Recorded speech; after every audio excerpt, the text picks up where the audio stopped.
Monday in Tryon, North Carolina. Been another gorgeous day. As you can see, I got a haircut, but also had my wings trimmed a little bit by a visit to the Polk Association here in Polk County, North Carolina. I didn't know what the subject was going to be because I wasn't at the last meeting, but the message was going to be a sharing of each pastor that was present of a word of encouragement. It's perfect timing because I was also bringing a visitor with me who was discouraged, and so the message was perfect for him, but it was also perfect for me.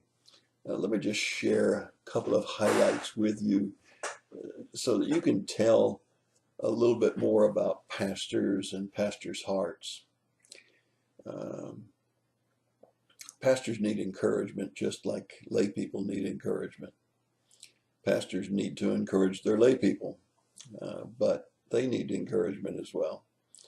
And today's messages on encouragement were just uh, quickly out of their heads and not something they prepared for hours as a message to be preached to their congregation, but something that God laid on their hearts about encouragement. First person that it was sharing was speaking based on John 10, verses 25 through 30. And let me just sum it up by one of the catchphrases that he used that I think is important for us all to remember. He holds me, I don't hold him. Speaking of our relationship with God, he was saying that God's the one that's got a hold of us, and nobody can take us out of his hand. Not we're holding on desperately to him. And we need to remember that. We need to remember that he has us in his hand, and no one can pluck us out of his hand. And he titled it, The Grip of Grace. That's good, isn't it?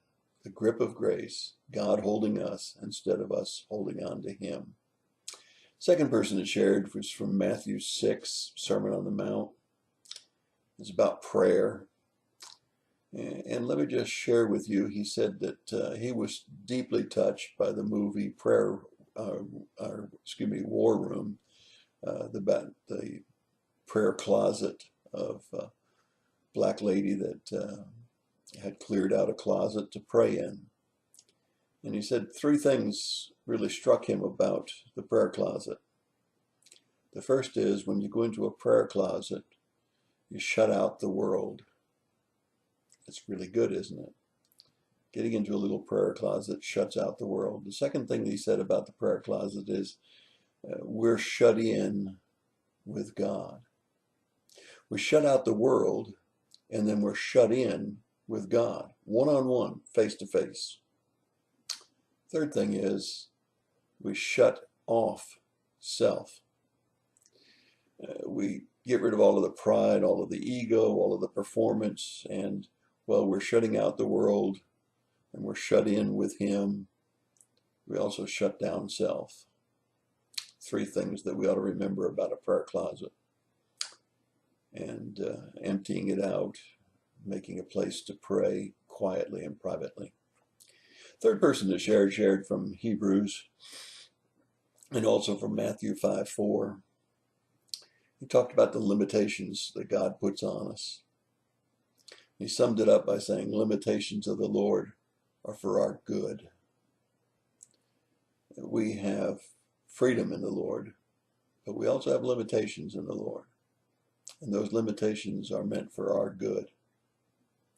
But I think probably the richest part of the meeting was when a pastor right alongside of me, probably approaching my age, pastored a number of different churches, currently pastoring a decent church.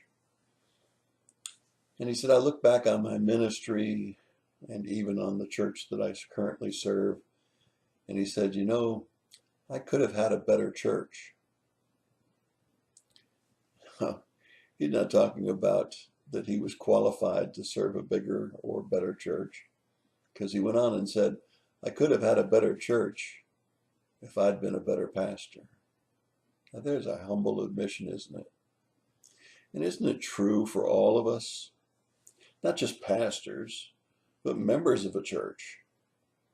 We could have had a better church if we'd been better people, if we'd been better pastors and better congregations.